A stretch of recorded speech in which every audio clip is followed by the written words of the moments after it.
time. Hello, everyone. Hello. Welcome back to Now what? the podcast with Tasha, me, And Phoebe, me. your two guiding lights.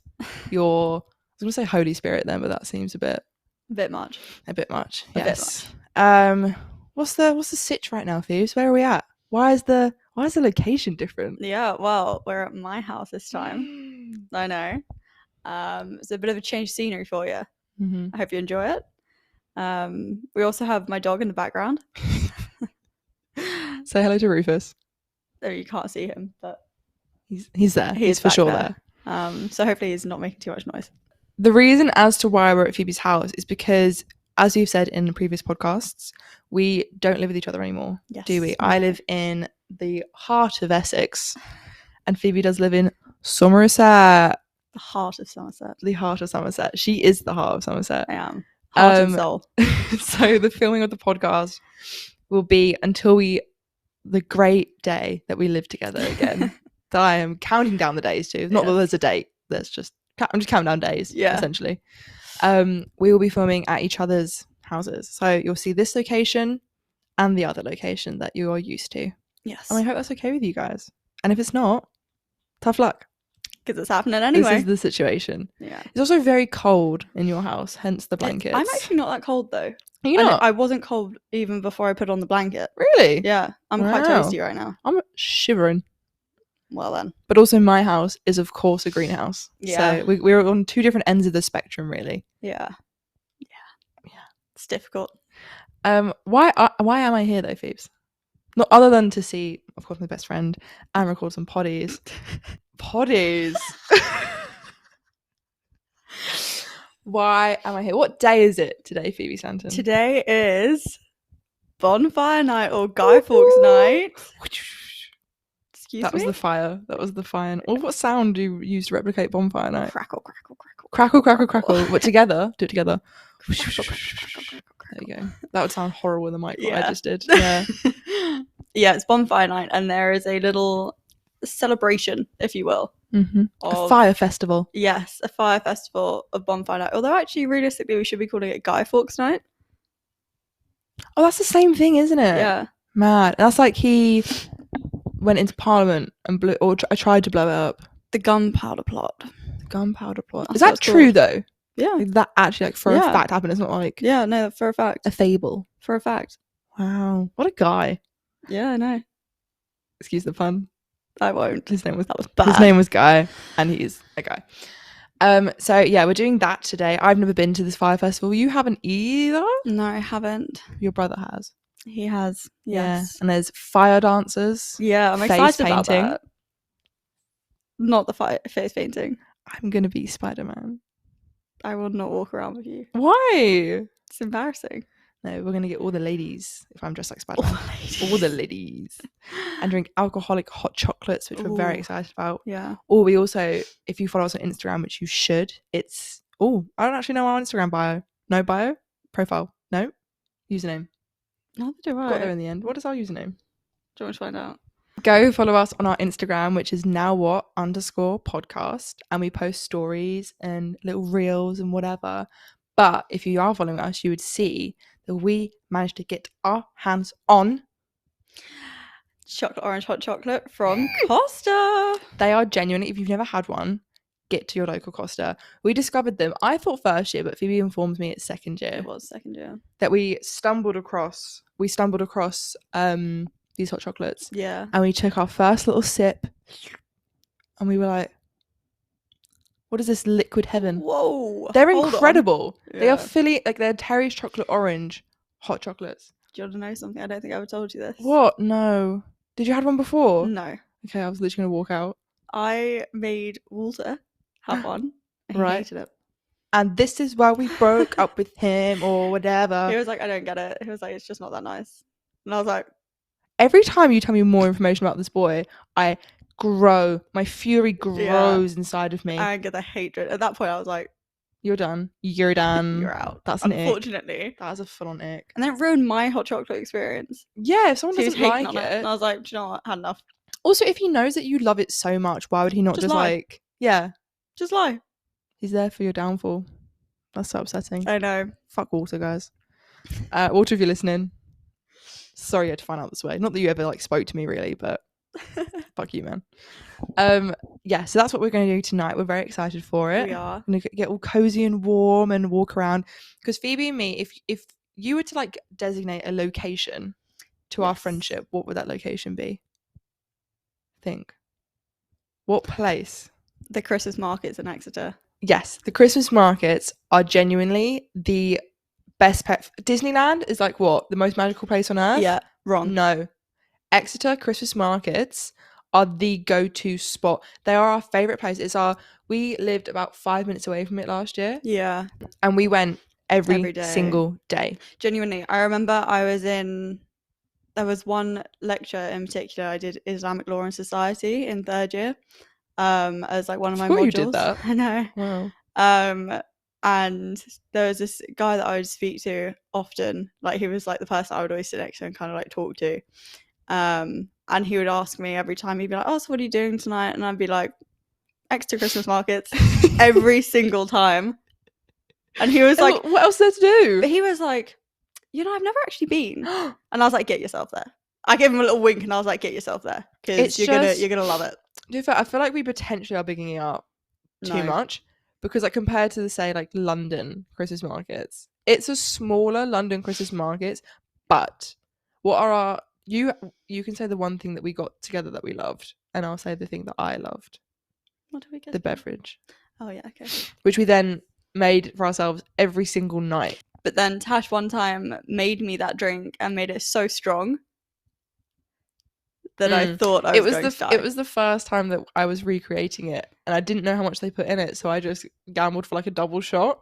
And then you did a bit more for luck. I did, yeah. Apologies.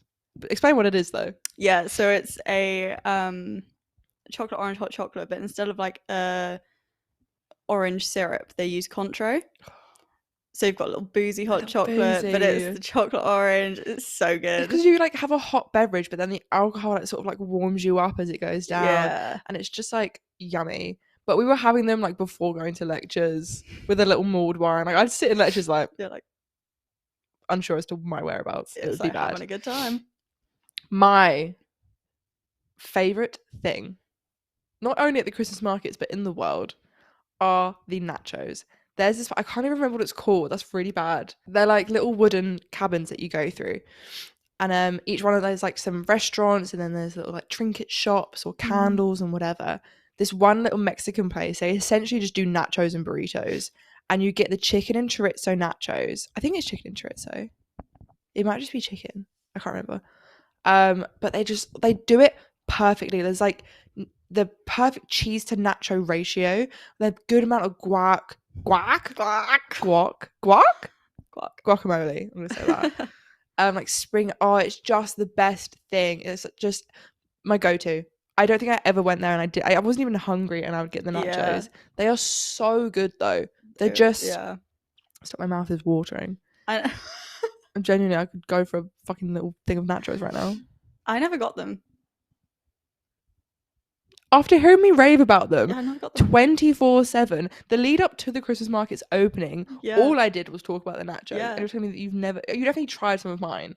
Yeah, I tried some of yours, but I never got it myself. Why? Would you believe? Because you don't want to take it away from me. Yeah. Also, I liked experiencing all the different places because there were so many different places to eat. I couldn't like sell my soul to one of them. You know. I remember I'd go every day and be like, I'm gonna try something new right now. There's like a little Greek bit. There was a Chinese like duck wraps situation. I was like, I'm gonna try something new. Next thing I know, it'd be a pot of nachos in my hand. I'd be like, how did this happen? It happened again. Yeah, it happened again. Shit happens, you know. But yeah, if you ever find yourself in Exeter, definitely for sure hit up Exeter Christmas markets. We're planning on going back this year. Yes, that is on the agenda. If we don't manage it, I will be very upset, but I'll understand because Phoebe's got jury duty. I do. Talk me through it. Is it a letter? Yeah. So also I was really scared because I got it right, and it came when I wasn't here, and then I was away for a few days, and you have to respond within a week, otherwise you get fined. Jeez, like $1,000, and I was like, I don't have $1,000. That's That's really intense though. Yeah, and so I came back and I was like, how long has this been here? Because I don't Yeah. check like the mail very often. No. Kind of just whatever comes through goes on the side, and then you have a look through when you want to see if you have any mail. And everyone was like, oh, I think it only came before you left. And I was like, I've been gone for like 4 days. I've been gone for 4 days. $1,000 though. Yeah, I know. At least I think it was, I'm pretty sure it was that much. That's a lot. Like a lot. But surely you could just be like, oh, I was on holiday. I was out of the country. I could have done, yeah. But then I also spent the next like 3 days thinking about whether or not I could get out of it, because I really didn't want to do it, and I still kind of don't want to do You it. said you do want to do it. I do, but only if it's an interesting case. If it's a boring case, then I don't want to do it. Which it like 9 times out of 10 it's going to be like something to do with taxes or child support or like something a bit meh. Not something that you'd watch a series about, you know? It's a bit meh. I don't think you're going to be getting like a Ted Bundy situation. I haven't heard of, well, fingers crossed, but also not fingers crossed. But also someone has crossed. a month to commit some serious crimes and they do. get caught. If you're listening to this, you know what to do. Commit some horrendous crimes. Although those probably won't be out by then. No. Oh well, we hope you did. I'm excited for you though. I'm excited. Can you tell me about it? No. But like on the DL. But no. I want to give like my 2 cents. Put me on FaceTime. Put me as a witness on the stand. I'll be like, oh, this girl knows some stuff.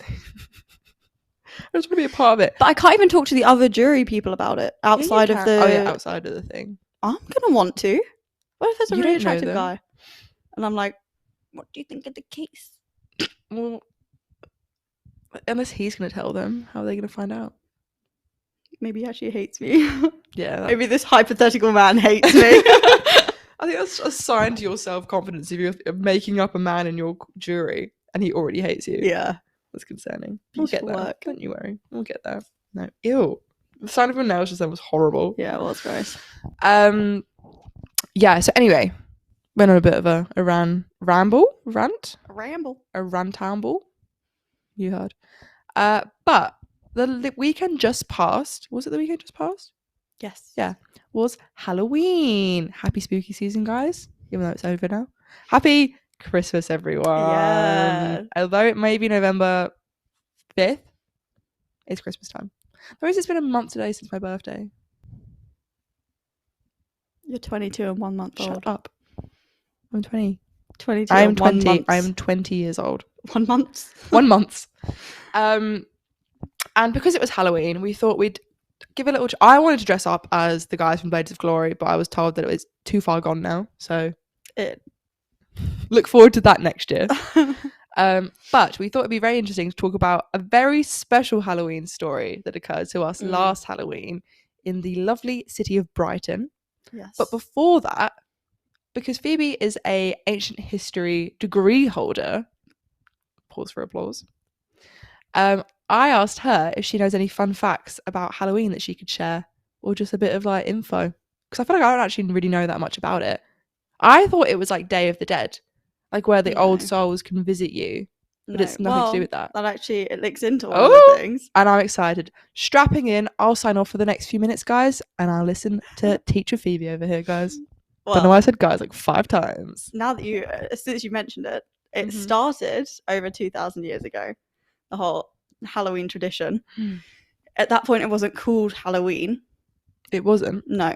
It was called something else. I can't remember what it was, but it was an Irish Celtic tradition. And it was like the end of summer.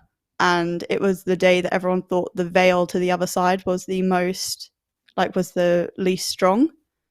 So like Vampire Diaries. Yeah, pretty much. Wow. So they thought that like people, like other things could like pass through, like ghosts and things like that. So what they did is they celebrated it, and they all dressed up to scare off any ghosts. That's kind of cool. Yeah, is that where all the dressing up comes from then? Cool. I like it. Yeah.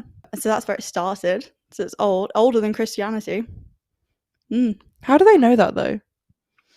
There'll be like records of things. People wrote things down, because at that point people were already like writing things down and documenting like what was going on, and there were like books and things like that. Like even before all of that, they're still like writing from like the beginning of time practically. Wow. Yeah. Good to know. Yeah, no. If we fast forward to medieval times, Of course, my favourite times. children would go door to door like we do now, trick or treating, and they would have to sing or perform like a poem or something to get sweets or money. But now you just go and trick or treat. A lot of the time they don't though. Yeah, I know, they just stand there and it's like, yeah, I open the door and I'm like, trick or treat, and I'm like, wait, no, I'm giving you the candy. You're the one saying that. Seems backwards. Yeah. I think when I'm older, I'm gonna make people do a song and dance. I'm gonna be like, recite some Shakespeare, and then I'll give it to you. To like 6-year-olds. Yeah. Okay. I look forward to hearing how that goes. Or I'll be like, do a little dance. You could say that to kids. Why not? I'll be like, I'm a medievalist. It seems a bit creepy. But yeah, and then before like jack-o'-lanterns or pumpkin carving type things, they used to use like turnips and like loads of different other types of like root vegetables. Is that this time they still think that it's to do with like scaring away the dead? No. It became like recently, a holiday. Yeah. Fun. Yeah. That's pretty much it, to be honest. That's all I've got for you. Was there any fun facts you know about Halloween? Yeah. Lacking. I gave you a few there. You gave me a few. I feel like I'm more knowledgeable about Halloween now. At least you now know that it's a long-standing tradition. Older than Christianity, guys. Yeah. So if you're a Christian, fuck you.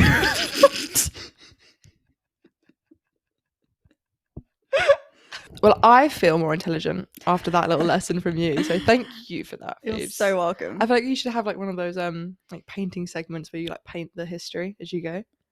You never watched those? No. Oh, maybe I made that up. We could do like horrible history. No, I'm going off track. Anyway, so the year was 2021. No. Yeah. Last Halloween. Yes. Yes. 2021. The year was 2021. So my friends at the time were, so one of them we will call, we get to give them all names again. Yay. I don't know if have you explained the fact that we give everyone different names? Yeah, we did explain that. Okay. So we'll call him Kyle.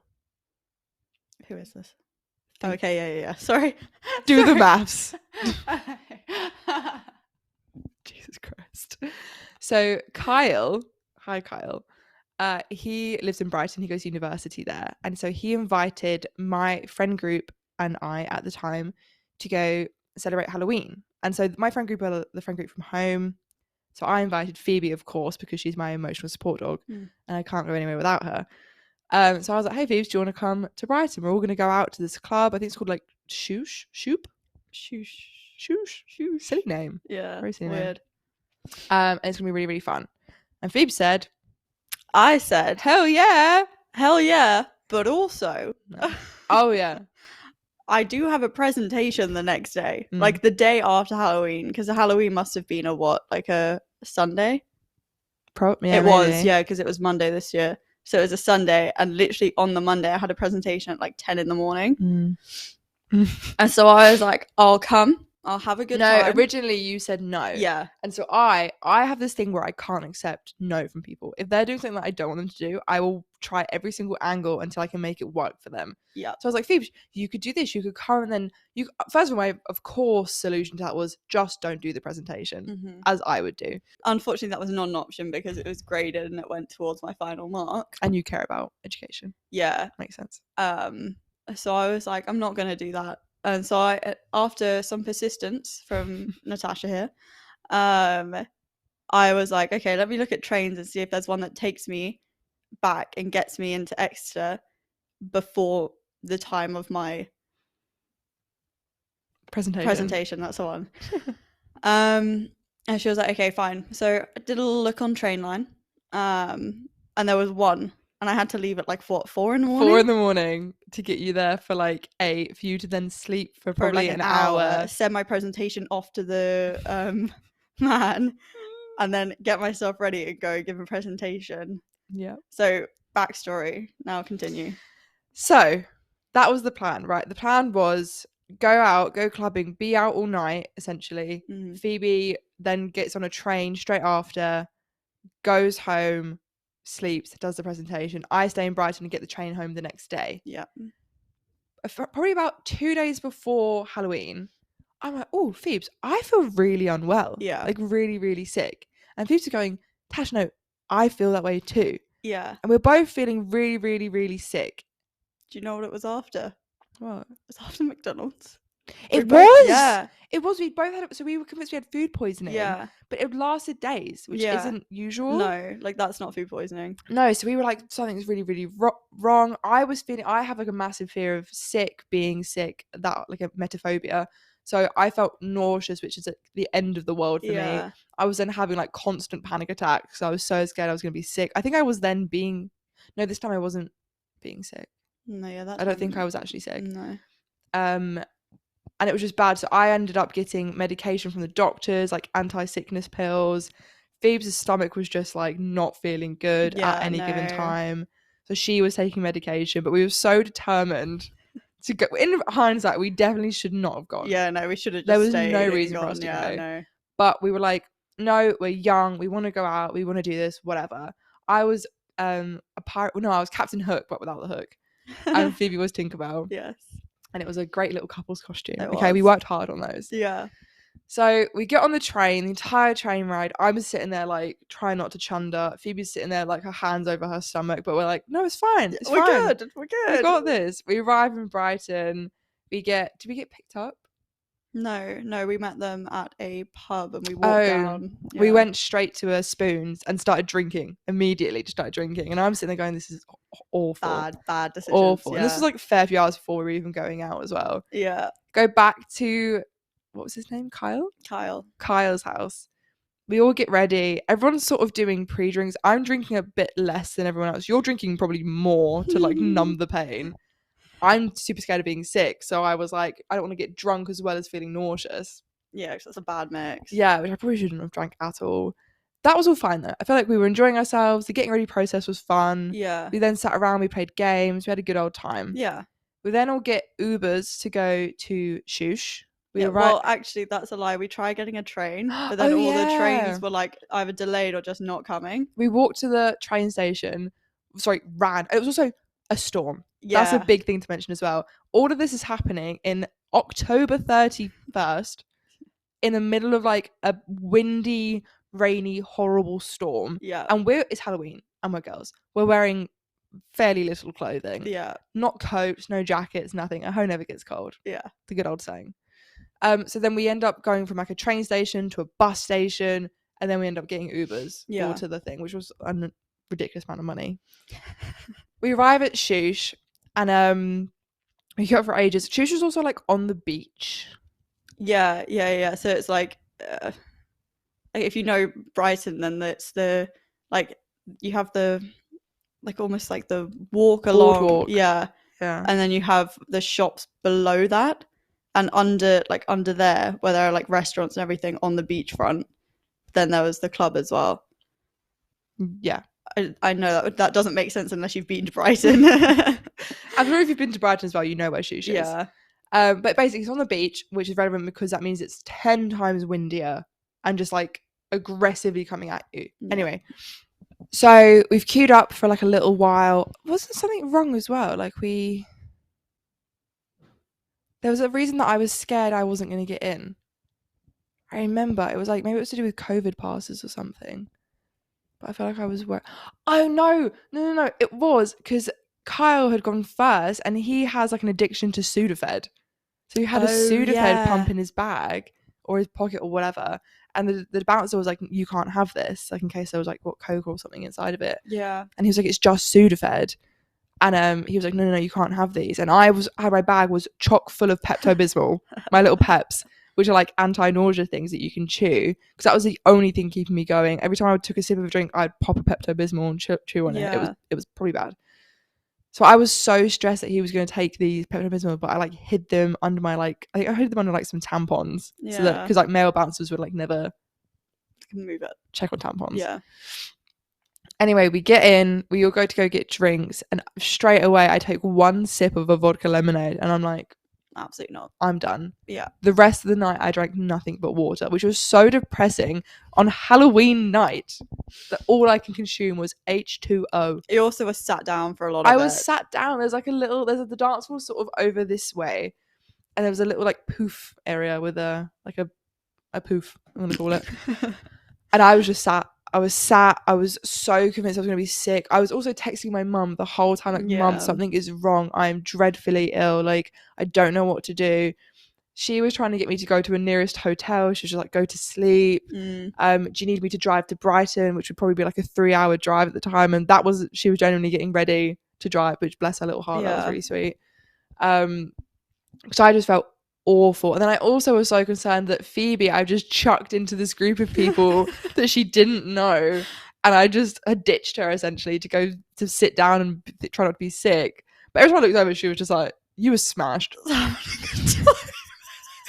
Phoebe, that was like top 3 times the most drunk I've ever seen you. Yeah, for that was sure. a good time. You were gone. I was very drunk that night. What was worse as well was that the only thing that made me feel better was going outside for like that little breath of fresh air, which was not only freezing but like hailstoning, wind, horrendousness. And I had little fairy wings on because of my outfit, and so I would try and cover myself with them, but it did not offer any protection whatsoever. I had a pirate hat on as well, so I'd be trying to hide the pirate hat, but my entire skirt kept flying up. One of the boys, who we will call Josh, was like holding my skirt down a lot of the time because you couldn't have 2 things at once, and I was like it was just a lot going on. But I would be going outside and everyone wouldn't want me to be outside by myself, so I'd feel bad that everyone was standing outside in this horrible weather, but that was the only time I didn't think I was going to be sick. And it was just, everyone would take turns to come sit with me as well, which made me feel so awful. But I also was like, I can't go home. If I go home, I knew you were going to come with me. That's what you kept saying. You said, if you leave, I will come with you. So I was like, I don't want to ruin Phoebe's night because I'm a trooper. Wouldn't have ruined my life. I should have gone home. In hindsight, should have gone home. Shouldn't have been there. No. So I'm staying. It gets to probably around 3-ish, I think, at this point, and I'm like, I've sat in this club for a good like 5 hours potentially. Yeah. I feel horrendous. I need to go to bed. Like, something is dreadfully wrong. I'm just gonna go to bed. I'm not going to this hotel room. I just need to go back to Kyle's house. So I book an Uber. I tell Phoebe, I'm like, I'm leaving. It's up to you what you want to do. And she's like, no, it's probably best for me that I leave. Well, I say this now. At the time, it probably sounded like, no, come with you. Because again, in a very, very intoxicated state. Yeah, and I also, knowing that you were going at 3, I was like, I know that my train is at like 4. Yeah. So when it like actually getting there, getting my stuff, and then having to get to the station as well, overall would probably be about the time I should be leaving anyway. It was wise. Yeah. I also realised why you got so drunk. It's because going on a night out with Kyle, he buys a lot of drinks. Yes. He buys a lot of drinks. On my birthday, the year before, the same year, we went to a club called Libertine, and he ended up spending like £600 there. Something criminal. I don't even know how. So I did one tequila shot and I blacked out for the rest of the night, so couldn't tell you what happened on my 21st. Anyway, so I've booked the Uber. The Uber's then there, and I've realised, shit, I don't have the keys to Kyle's house. Mm-hmm. So I give Phoebe take a shot at every mistake that we make this night. I then give Phoebe my phone, right, to send her off to go find the Uber. This means that Phoebe has not only my phone, but her phone. We should have just swapped phones. We should have swapped phones. But no, I gave her both means of us communicating so that she could go find this Uber. This is actually really funny to say in the way of my like event, like my timeline of events that happened compared to your timeline of events that happened. Okay, you take over now and you go on. This is my version. So I've given Phoebe my phone. I've then run back into the club. I'm trying to find Kyle anywhere and everywhere. He's nowhere to be seen. I'm going through the dance floor. The other friends that were with are like, what's going on? I'm like, we're leaving, but I can't find Kyle. They're like, he went to the toilet. I then go to the toilet, stand awkwardly outside the men's toilet. He's not in there. I go to the bar. He's not in there. I go to the smoking area, not in there. Eventually I run into him and I'm like, what are you doing? He's like, oh, I was talking to the toilet man and he made me give him £20 or something. And I was like, okay, whatever. Give me your keys. And he was like, oh, right, okay. So I get his keys. I then run outside and realize, fuck, I have no clue where this Uber is. I I have no clue where this Uber is. I have no clue where Phoebe is. And it's pouring with rain. It's like windy and horrible. So I've then gotten up off the beach onto the main road. There's cars flying by. It's dark. It's cold. There's drunk people everywhere. It's raining. I am like looking around in a flurry. And then like accidentally, as I've turned, I've chucked the keys to the house into the middle of a road. So I then run into the road. A police car has to like come to a halt to not hit me. They're then being like, are you okay? And I'm like, I'm fine. I'm just trying to find my friend whilst also trying not to be sick. So I'm really unwell. And also my skirt is like above my head at this point. My pirate hat, don't even know if it's there anymore. I have no clue what's going on. I then spot an Uber that's about to pull away and with no one in it. And I think that must be our Uber. So I flag it down. I run. I jump in. I'm like, hi. Where is Phoebe? And he's like, who's Phoebe? I'm like, the girl who's meant to be getting this Uber. And he said, are you Natasha? And I go, yeah. He's like, okay, great, we're going to go then. I said, no, we have to wait for Phoebe. Where is Phoebe? And he was like, oh, I don't understand. Who's Phoebe? And I was like, she's going to be here. But he was like, okay, call her. And then that's when and I'm like, shit, I have no phone. I have no way of contacting this girl. I'm like, we just have to wait. And he's like, we can't. I have places to be. I will cancel the Uber and you need to get out. And I was thinking, well, I can't leave. I don't know what to do. I was like, give me your phone. Give me your phone and let me call my phone. And then maybe she'll answer. So I do that. And I call and ring. And I get a little Tash. And I go, Phoebe, where are you? And she's like, I have no clue. I'm so lost. This is so stressful. I'm so scared. Weird things have happened to me that Phoebe will get onto. I don't know what to do. And I'm like, okay, come find me. I'm opposite a Burger King. She's like, there's like 500 Burger Kings. I'm like, great. Okay. Where are you? And then telling the Uber driver where Phoebe is, he's like, I have no clue where that is. That doesn't exist. I'm like, well, it clearly does exist. So I'm looking at it. It does exist. Honestly. And then eventually, I don't remember how, I think you just eventually found the car and jumped in. And that's where I'll pause my story and we'll go into Phoebe's version of events. So for me, the whole thing with like you giving me your phone, I was like, that makes sense.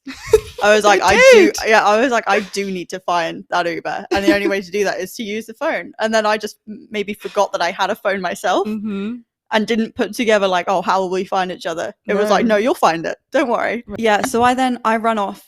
And I'm like, okay, need to find this Uber. So I'm looking out. I have Tasha's phone open, and I have like the number plate, and I'm like, okay, I know what number plate I need to find. So I'm walking. The guy calls me and is like, hi, yeah, I'm in this place. And I was like, I've never been to Brighton before. Like, I don't know what you're talking about. I was like, I don't know where these things are. Like, give me a big landmark that I could see from far away. And he was like, blah, blah, blah. It then, like, the call cancelled. And I was like, amazing. So great. And then your phone was locked and I didn't know your passcode to get back in. Shit. So that would have been another good thing, was telling each other the passcode. Yeah. And then, so I'm walking along trying to find this place that he was talking about, but I can't see it anywhere. And then these two guys come up to me and they were like, oh, hi, like, can we help you? And they were so sweet to begin with. They were so sweet. They always are. And I was like, yeah, I've, you know, it's my first time in Brighton. I'm trying to find my Uber. And he said that he's here, but I don't know where that is. And he was like, oh, we know where that is. And he was like, come with us. And was trying to lead me up an alleyway. And I was like, come on now. No. I was like, do you know what? Actually, I'm going to find him on my own. I was like, thank you so much, though, for your help. Super thank you for scary, offering. though, if you would have done that. Yeah. Because you were, again, very drunk. Yeah, at that point, though, I was like, the wind was hitting me. No, you say that. Creepy people were, like, and so I was like, okay, sobering up a teeny tiny bit, have my wits about me. And I was like, no, like, it's fine, really. Like, I'll just find it myself. And they were like, no, come with us. Like, we know where he is. And I was like, you don't know where he is. You don't know who he is. Yeah, you don't know who he is. You don't know where he is. All I've given you is a very bad, like, representation of what he then said to me. I was like, so no. And they were like, oh, you're a slag, like, blah, blah, blah, and like abusing me. And I was like, come on. Yeah, I was like, what's going on? Yeah. And he literally, they were both, they're like, oh, you're such a slag, like, get, like, I remember those days. They were calling me a slag. They were calling me such nasty things. Weren't they being like, like all the other girls here, you're just a slut. Like, Yeah. look at the way you're dressed. Yeah, and I was like, like it's Halloween, dude. Come on. what do you expect? Like, Yeah. why are you out here? And I was like, all right, thank you though. And then they just crossed the road and I was like, amazing, amazing. And then so I'm still trying to like walk along the front, not knowing which direction to go in, because if I'm walking in the wrong way, then I'm walking like miles away from where the car is, getting further away. So I choose a direction to walk in, and then all of a sudden Tash's phone starts ringing and I'm like picking it up. Pick it up, it's Tash on the other line and was like, we're here again. Like, had no idea what she was talking about. And I was like, I'm outside of this place. And it looked like it was like a big hotel that had like big bright lights on it. And so I was like, someone, like, you must know where that is. Like, if you're working in Brighton as an Uber driver and you drive past that, you're going to know where it is. Yeah. Apparently not. And so I was like, okay, amazing. Eventually, I am running along trying to find this Uber, find him. And I was like, I think I saw you and was like, Phoebe, look in front of you, in front of you, in front of you. And I was like, when you got in. Yeah. That was like, I wish we would have had like GoPros attached to our heads so for that, because it would have been like, it was sort of retelling the story. It sounds a bit, you can't understand the full extent to how, because it genuinely felt like a war zone. Yeah. The amount of like screaming girls and crying people and like people passed out on the floor because it's Halloween, like everyone goes a bit hard. Yeah. And like the wind and the rain, you just couldn't see, and you're just like these cars coming to, it was genuinely like being in the trenches, which of course is an exaggeration. I'm not trying to take that away from people that are in trenches. From the troops. I'm just trying to cover my back here, guys. Yeah, I know. Don't want to get cancelled. So anyway, we've achieved it. We've gotten back together. We're in the car. We're heading to Kyle's house. We're driving. This guy's fine. And then what do we see in the back window, Phoebes? We see some sirens. We see some flashing lights. Flashing lights. And we're like, what's going on? And the driver's like, oh shit. And we're like, what? I thought it was like to pass by. Yeah. But then he pulls over. And me and Phoebe are like looking at each other like, what's going on? She pulls him over, comes over to the window, and it's like, roll down the window. He rolls it down and she's like, did you know what you did wrong? Which I thought, just say no. Yeah. Don't confess to something. And he said a different reason, and she was like, well, that as well then. Yeah. Oh no, she was like, he said, did I run the red? I ran the red light. And she was like, I didn't even notice that, but thanks for telling me that as well. You were also going 50 and a 30. And then he was like, oh, sorry. And she was going to like arrest him. Yeah. But she then looked in the back and said, you're an Uber. What are you doing here? Like, you've got 2 young girls in the back. You could have crashed, like all this stuff. Like I'm going to give you a warning here, but make sure you're like going to get them home, and then you're not going to drive 50 and a 30 again. If I see you one more time, you're going to be booked, like all this stuff. She was like, do you have your like registration showing that you're an Uber driver up? And he was like, no, I left it at home. Scary. Yeah. So many potential dangers that night, by the way. Scary time. I'm surprised I'm quite glad that I was so drunk that I wasn't quite so aware of all of them. Yeah. Like the main ones I was aware of, but some of them I'm glad that it kind of just went under the radar, because I would have felt so much worse. For sure. Absolutely, for sure. So yeah, finally we get to Kyle's house, quote unquote Kyle's house, because he did of course drop us like a road away. So then walking back through this torrential rain, again feeling awful. Phoebe's smashed.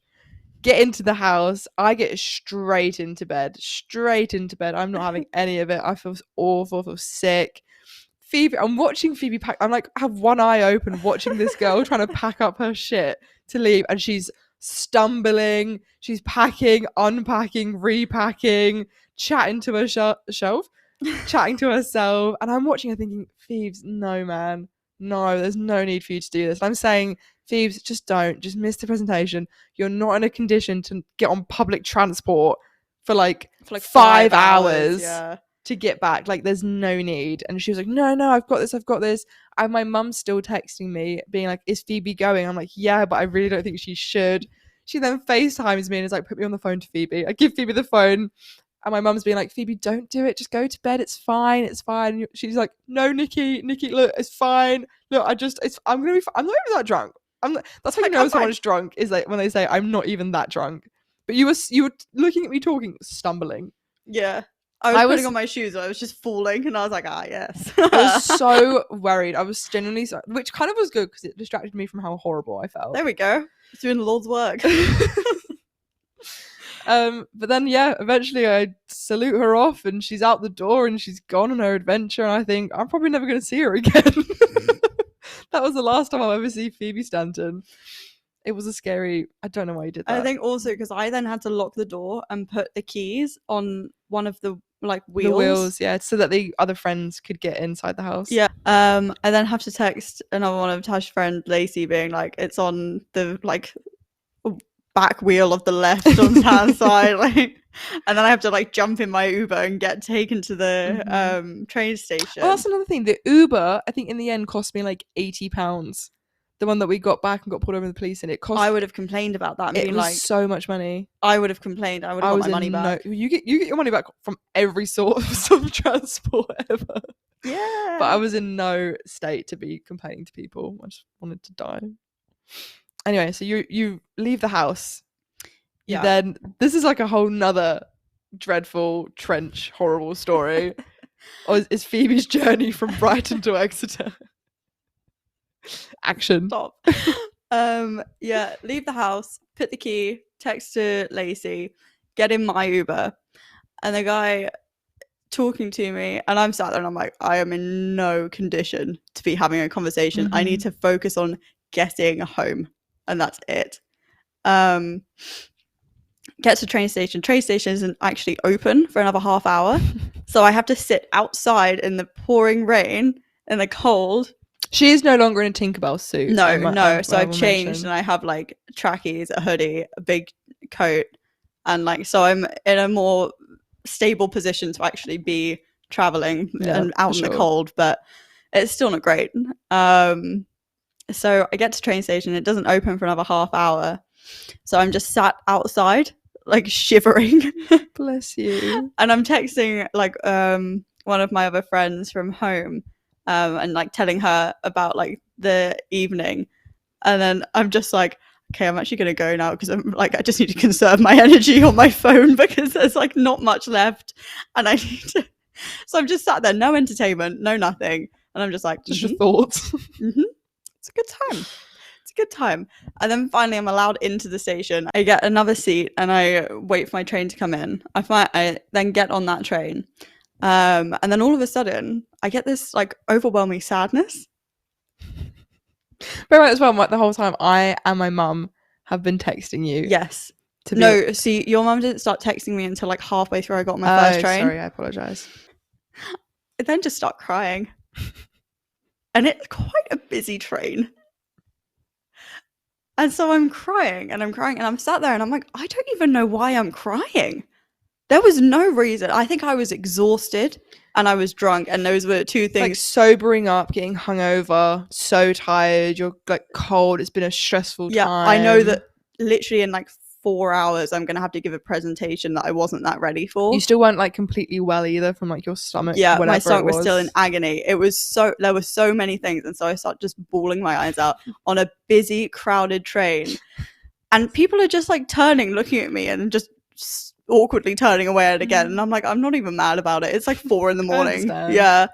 And so I then like I started to gather myself to get off the train because I'm like, I can't have the whole entire journey be me in tears. Get off the train. I'm at what was it, Gatwick Airport station, and I'm was it Heathrow? That was the worst part as well, is that there's no direct train from Exeter to Brighton. I had to change 3 times. Yeah, you had to be like, go into London, like out of London, around London, inside London, under London, and then go to Exeter. Yeah. Horrible.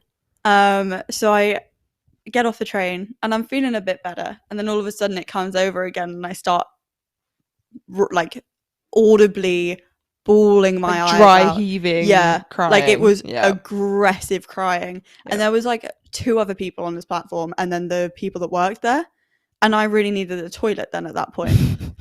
And so I was just like weeping, needing a toilet. And then this like one of the workers came up to me and was like, are you okay? And I was like, I'm fine. Did you say they thought kind of like gave the Yeah. impression that they thought you were going to kill yourself? Yeah.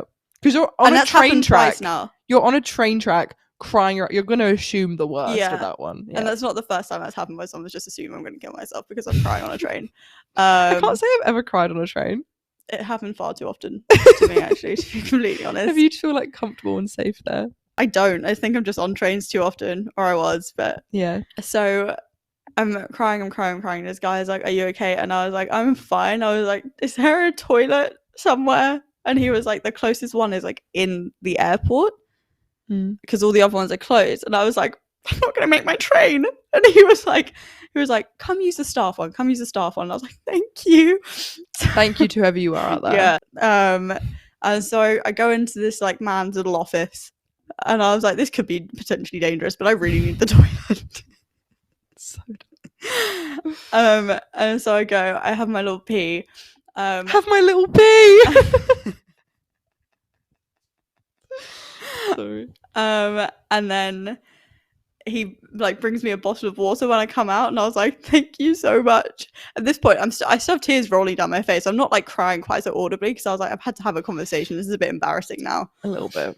And then the train pulls up and he was like, you wait with me here, and I'm going to get you on first class. I'm going to put you in first class seating. And I was like, thank you.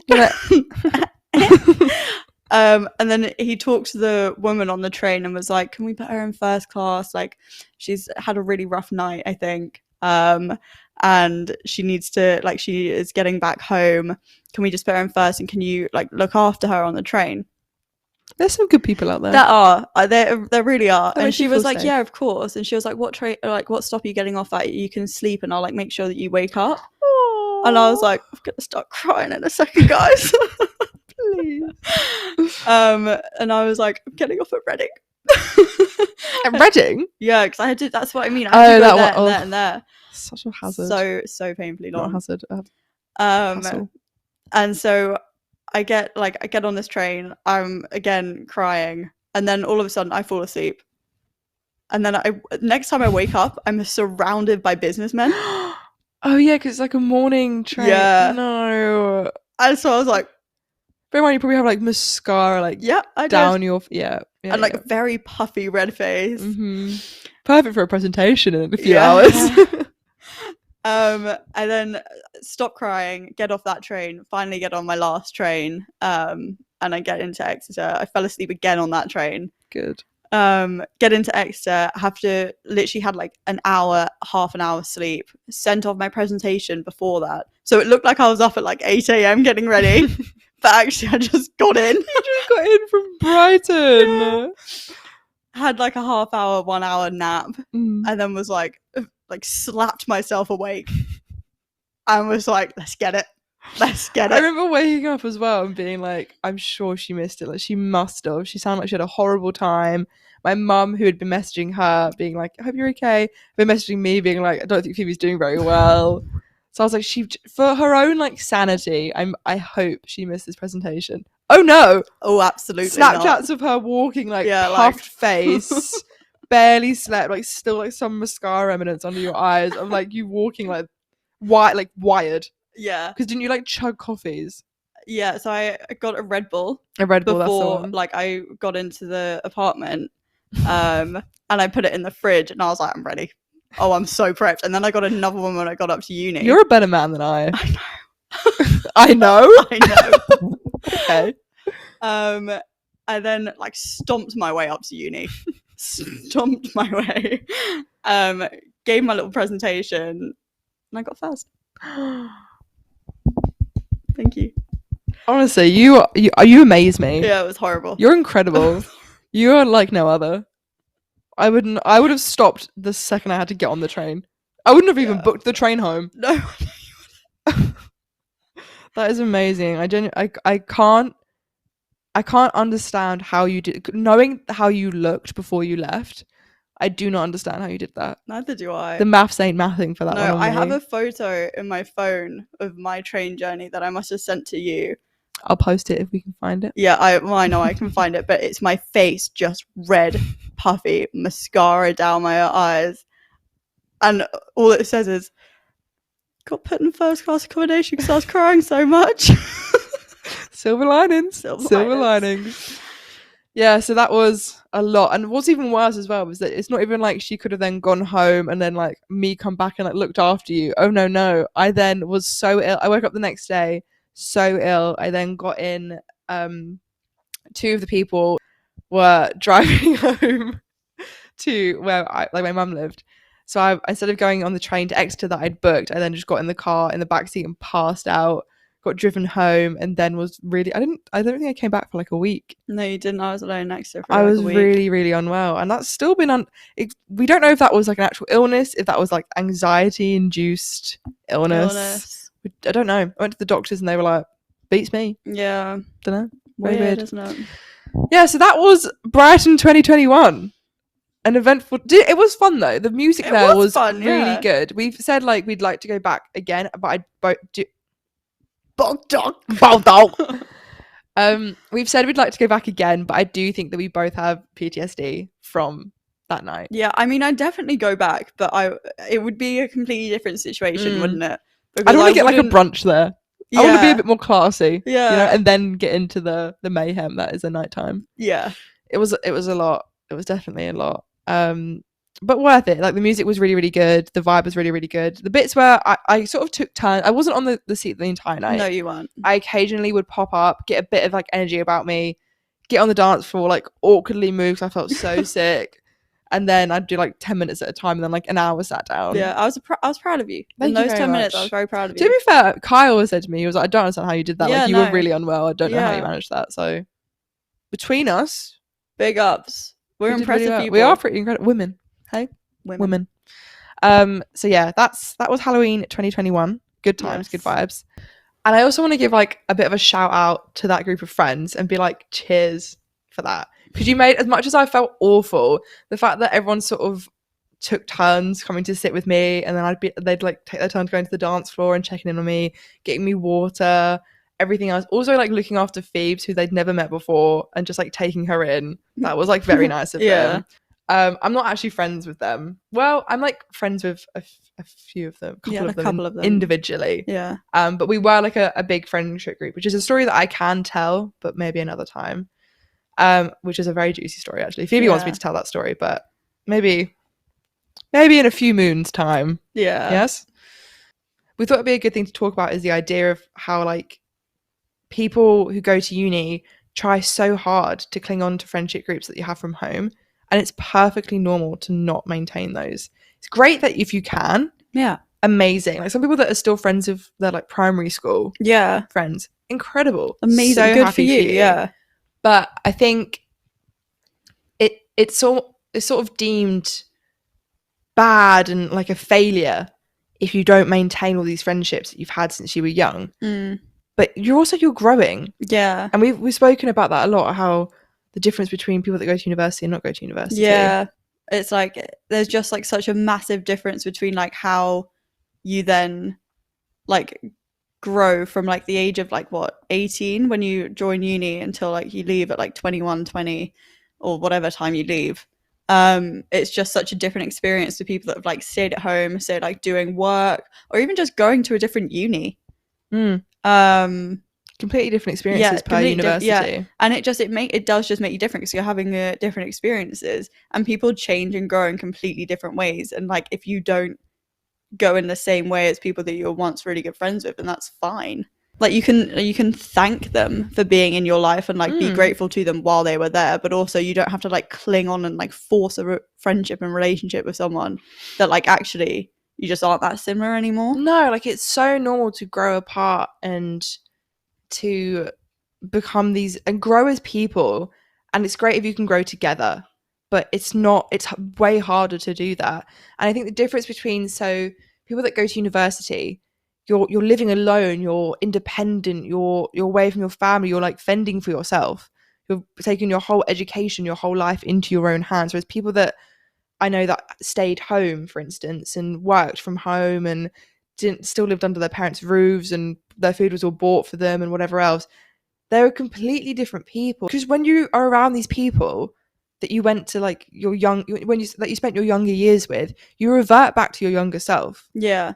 in the same way that sometimes when you're with your siblings, you revert back to your like childish self and you get a bit silly and whatever. Yeah. And I think as much as that's great to like cling on to those parts of yourself, it's also not great to restrict yourself from growing to then your adult self and whatever else. Like I think if me and you would have been friends when we were 14, for instance, it'd be very different to how we are our friendship now. No, absolutely. I feel like we have a very mature friendship in the way of we stop. Why are you smiling? Saying like the most nice, serious thing ever, and she's laughing at me. Sorry. Why do you laugh? No, sorry, go. We.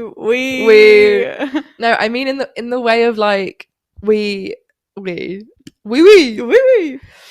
very respectful of each other's schedules, each other's own like independent selves. Yeah. And we're not.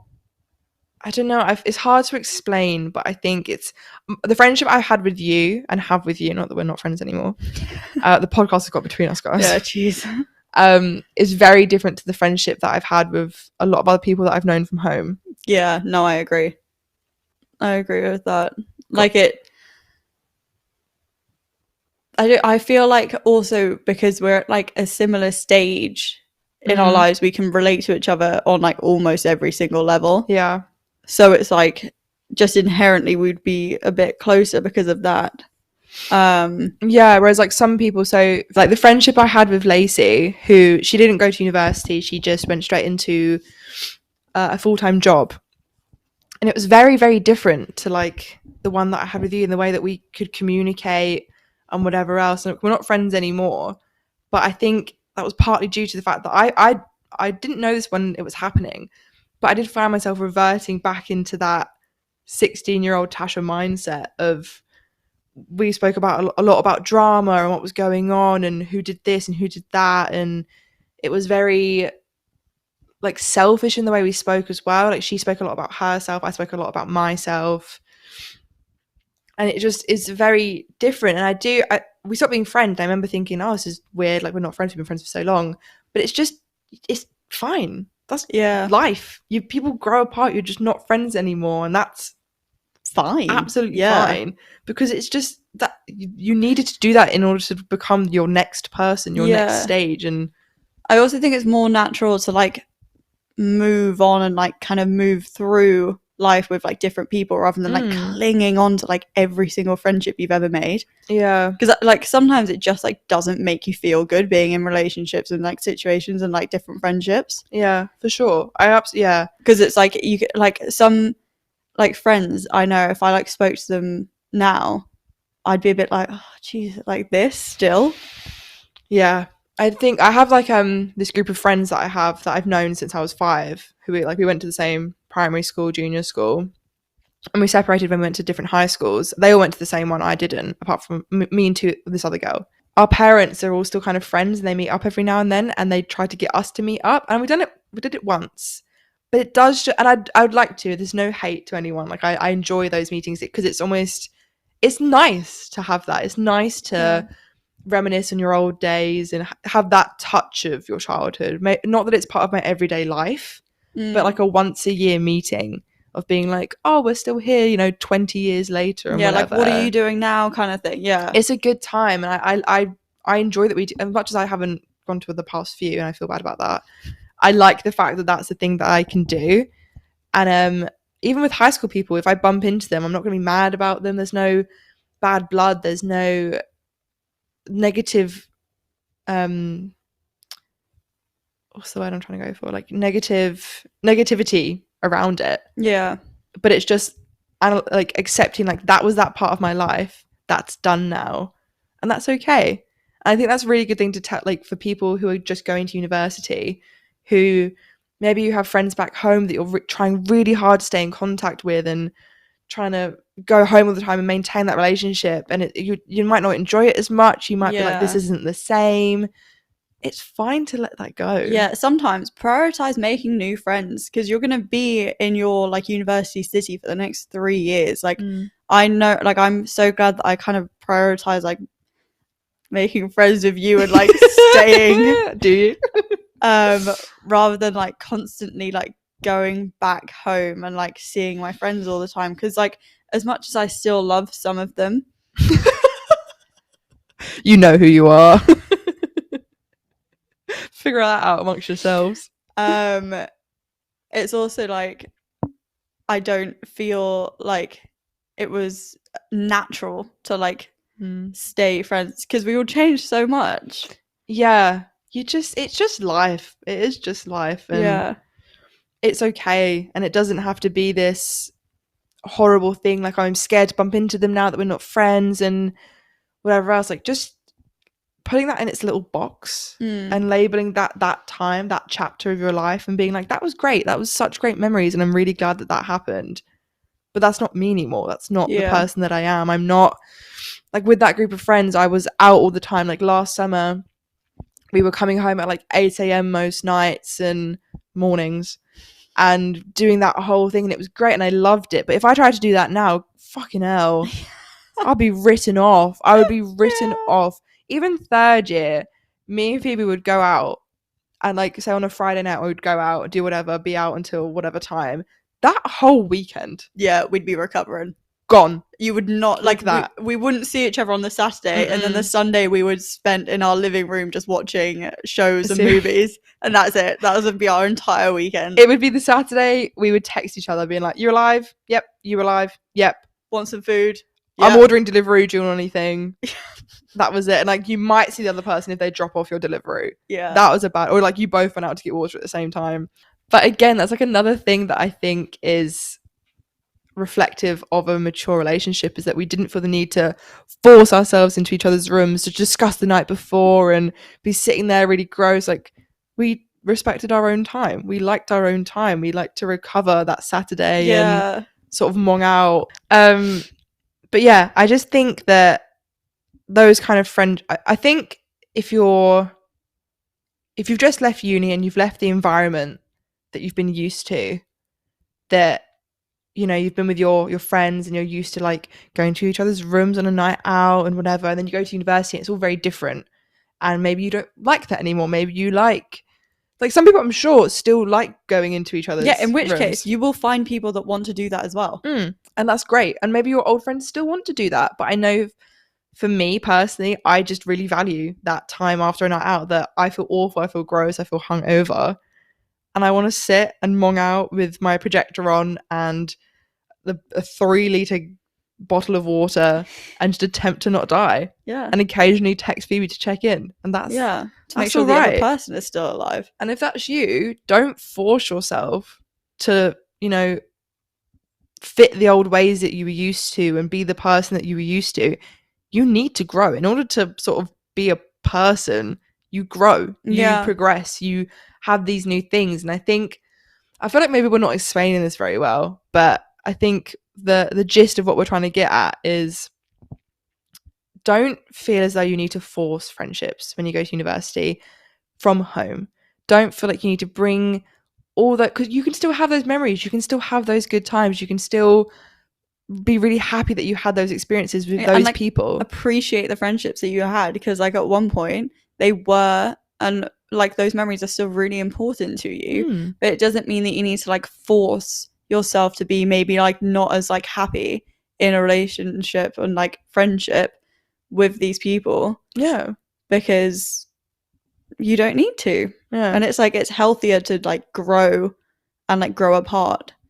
Well, I don't know if it's healthier to grow, but if it's not working for you anymore, it's healthier to grow apart. Yeah, you're different, you're changing as a person, and leaving those in first year, especially leaving those friendships from home, even just as a home friendship. I completely agree with that, and I think I'm like really glad that kind of the friends that I had at home, I kind of didn't like leave at home, but I kind of like when I went home enjoyed those friendships, but when I was at uni I like put my energy into you and like being friends with you, rather than like dragging my friends and like asking them to be like, oh, like do you want to come, or like me always going home to see them, and like doing that, because like when you're at uni you're meant to be experiencing it, rather than like having like wanting to like go and see your friends who are like in different places, and like also trying to do the same thing where they're like trying to make friends at their university. like sometimes it's okay to just like let each other do their own thing. That's why I feel like as well the experience between people that went to university with their group of friends compared to people that went to university with no friends are completely different, because they just recreated their at-home setting in a different location. Yeah. Whereas the likes of us who we didn't overly know the people that we were going to university with. No, yeah. We had to just create our environment and create a brand new lifestyle almost, which I think is the right way to go about university, in my opinion. Yeah. I think otherwise you might as well just stay at home. Yeah, and like I wouldn't have changed my university experience for anything. No. Other than now, I kind of wish we went to Bath. Yeah. We went to Bath yesterday and I fell in love. Yeah, but it's beautiful there. That's another story. Anyway, we should probably round this out now. But I think we end our podcast very wisely every time now. We give a good little chunk of advice to you there, especially to first years. Maybe we should like open our advice to older generation. I wouldn't know what to tell you. But if you have any questions or pieces of advice that you want us to answer or give our 2 cents on, please feel free to message us on Instagram or TikTok or whatever, and leave a comment on a YouTube video. Drop us a little comment. We have all of our socials at the end of this video. Hit us up. If you're listening on Spotify, go watch the video version on YouTube. If you're on YouTube, go listen to the audio version on Spotify. Jesus Christ, that was really hard to do. Don't forget to like and subscribe.